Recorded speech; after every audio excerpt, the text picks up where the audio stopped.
राज्यों के अंदर 25 से 30 के बीच में रैलियां हो रही है। उसके बाद डिस्ट्रिक्ट लेवल पे होगी, ब्लॉक पे होगी। पूरे देशवासियों को बताया जाएगा कि जिस प्रकार ये फाशिस्टी ताकतें जिनका लोकतंत्र में यकीन नहीं है, ये कैसे संविधान की धज्जियां उड़ा रहे हैं, वो सबको मालूम है कि क्या क्या देश में हो रहा है। चाहे चुनाव हो, इलेक्शन कमीशन हो, जुडिशरी में दबाव रहता है, और जिस प्रकार इनकम टैक्स, ईडी और सीबीआई, ये तमाम जो हरकतें हो रही है, माहौल ऐसा बन गया कि लोग चिंता करने लग गए। तो संविधान से देश चलना चाहिए, कानून का राज होना चाहिए, तब तो सब लोग सुरक्षित महसूस करेंगे, सबको समानता का अधिकार मिलता है। तो उसी के अंतर्गत भी जो सोनिया जी और राहुल जी पे जो ईडी ने चार्जशीट पेश की है, तो पूरी तरह पागलपन है। जो अखबार हमारा 90 साल पुराना अखबार है, हमारा खुद का देश हेराल्ड, पंडित नेहरू ने शुरू किया, वो अखबार समय के साथ में आज़ादी की जंग में बहुत बड़ी भूमिका अदा करी। सबको गर्व है विरासत पर, नेशनल हेराल्ड की विरासत पर। समय के साथ में ऐसी स्थिति बन गई कि अखबार का वित्तीय प्रबंधन गड़बड़ गया, अखबार बंद करना पड़ा। वो कर्मचारी जो हैं उनको 10-10 साल तक, 12-12 साल तक सैलरी नहीं मिली। तो कांग्रेस ने वापस पुनर्जीवित करने का प्रयास किया। तमाम लोगों की सैलरी दी गई, वीआरएस दिया गया, पीएफ दिया गया, और कर्मचारियों के हितों की बात की गई। 90 करोड़ रुपए 10 साल में उधार दिए एजीएल पे, जो कंपनी थी हेराल्ड की। 10 साल में 90 करोड़ रुपए, और 100 ट्रांजेक्शन हुए, 100 बार चेक काटे गए। इतना ट्रांसपेरेंट काम था।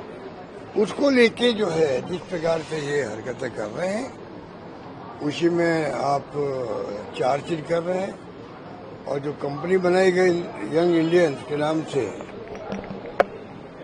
वो कंपनी नॉन प्रॉफिट कंपनी है, वो जिसमें कोई भी जो उसका डायरेक्टर है 1 रुपया ले नहीं सकता, कोई तरह का लाभ उठा नहीं सकता। नॉन प्रॉफिट कंपनी कहलाती है कानून के अंतर्गत। जो 2013 में अमेंडमेंट हुआ था, 1956 का कानून था पहले कंपनी लॉ का, धारा 25 थी। अब अमेंडमेंट हुआ 13 के अंदर, धारा 8 हो गई। उसके अंतर्गत कंपनी बनती है, उसमें कोई प्रॉफिट नहीं होता है।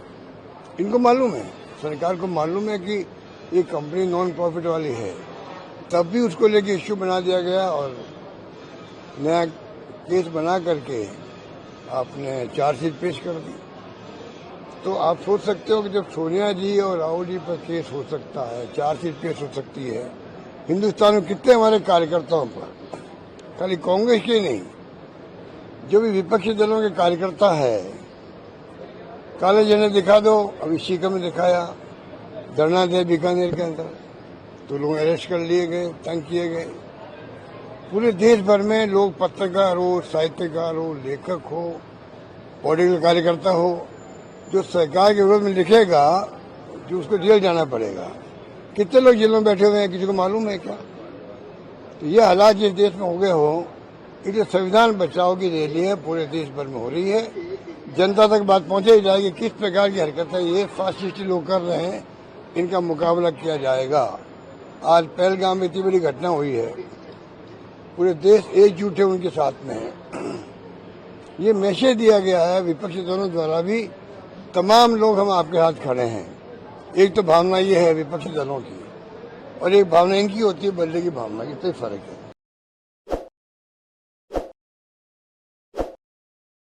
ताज़ा खबरों के लिए विजिट करें द फैक्ट इंडिया की वेबसाइट और डाउनलोड करें द फैक्ट इंडिया ऐप।